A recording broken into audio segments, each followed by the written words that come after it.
We,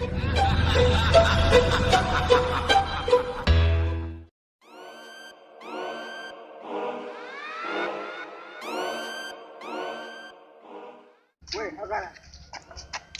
Calma, rato.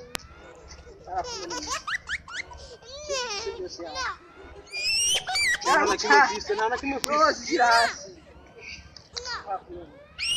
Tira o carro,